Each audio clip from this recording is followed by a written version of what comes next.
Alright, football fans, I'll have my Prizepicks lineup for you after I get through the predictions. First up, the Eagles versus the Broncos. Jalen Hurts has been starting slow to open up the first half. They're more committed to the run, which is understandable because they have Saquon Barkley. Their scheme to start the game will not change until opposing defenses make them. I recommend forcing the defensive backs to stop players like A.J. Brown, Devontae Smith, Dallas Goedert, and check downs to Saquon Barkley. Then, when the defense commits press coverage, hit them with halfback draws and play action. Hell, what do I know? They are undefeated, doing exactly what they want. For the Broncos, this is definitely a tough one. I believe they are a good team and have a good defensive front. Bo Nix continues to show some stride. They'll have success on the ground. They should mix it up. I'm not sure if Marvin Mims Jr. will be playing. If he does, they can definitely use him in a few gadget plays. The main focus should be getting the ball to your best players, like Courtland Sutton. He has an imposing frame and will commit to contested catches. Bo Nix should take what the defense gives him with moderate throws and roll out of the backfield to create space for his wide receivers. In the end, the Eagles will win this one and stay undefeated. Seahawks versus the Buccaneers. Sam Darnold appears to have fit right into his role as the intricate machine that keeps the team ahead of the chains. He did just that with the Vikings. The biggest test for him, however, is showing success in the playoffs. He needs help from the rest of his supporting cast. Jackson Smith and Jigba should receive a lot of the targets, and they must get Cooper Kupp going with short intermediate passes. I believe in Baker Mayfield. When he is dialed in, he is extremely difficult to stop. In critical situations, however, he should avoid putting the ball in harm's way. Throw the ball out of bounds and live to the next down. I'm going with Tampa Bay in this one. They came close against the champs, and if I had to choose between both players under center, Baker Mayfield would be the quarterback I would go with to lead a game-winning drive within the final 2 minutes. Vikings versus the Browns. J.J. McCarthy has been ruled out against the Browns, which puts the Vikings in a difficult position. Carson Wentz will be the one taking the snaps. In this game, he must protect the ball, be decisive, and take what the defense gives him. Multiple times, he's held onto the ball too long. Dillon Gabriel gets his first start, and I think he's up to the task. He has a great defense that I believe will keep Cleveland in this game. Gabriel looked good in the preseason, being calm and calculated. Yes, he made a mistake, but his product still looks promising. I will be the odd man out here and say that Cleveland wins this one. That defense will get after Wentz. Cleveland. I have never. Hey, look, woman, okay? Now, I done told you. Cowboys versus the Jets. This one is a no-brainer. Dak Prescott performed well against the Packers and is the more established quarterback. Justin Fields looks like he can really showcase more of his talents with the Jets and has had some competitive games. They have a run game and a good supporting cast. However, they must avoid turning the ball over. Still, the Cowboys will win this one. Giants versus Saints. The Saints gave a great effort against the Bills, but they are not the same team they once were with Drew Brees and Derek Carr. They will have a difficult outing against the Giants. They shouldn't have passed on Shadir Sanders in my opinion. Their quarterback room is lackluster. The Giants will run away with this one. Jackson Dart looks like he's been playing in the NFL for a while, and he had his first outing this past week. He goes through his progressions quickly, and if nothing is there, he leaves the pocket. When this season is over, he will be the starting quarterback next year for sure.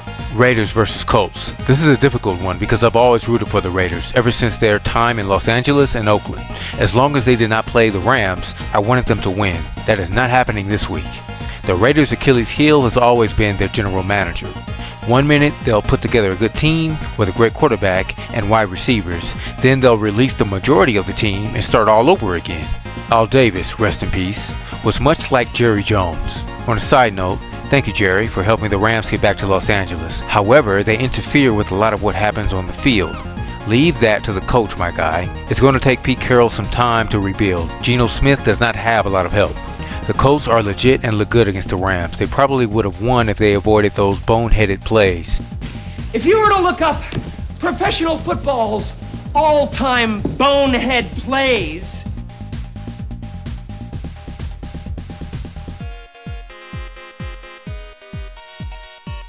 this week I expect them to bounce back. Indiana Jones has had a resurgence and looks like he's been with the organization as long as Peyton Manning. He should just avoid throwing it into double coverage and he should be alright. The Colts are winning this one. Dolphins versus Panthers. Tua came along in the second half versus the Jets.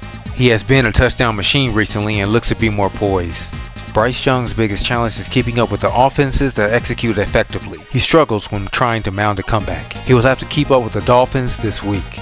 Be efficient on third down, and avoiding third down altogether is how you stay ahead of the chains. The Dolphins win.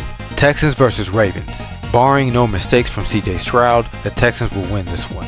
Lamar Jackson has been ruled out, and I don't believe Cooper Rush will get them back in the win column. Texans defense will be flying to the ball. Cardinals versus Titans. I watched the Thursday night game versus the Seahawks, and the Cardinals tried their best to come out victorious.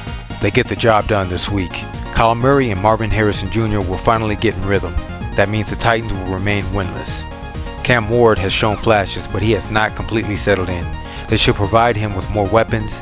They should have also never released Robert Woods. Lions versus Bengals. In what realm is Jake Browning outperforming Jared Goff?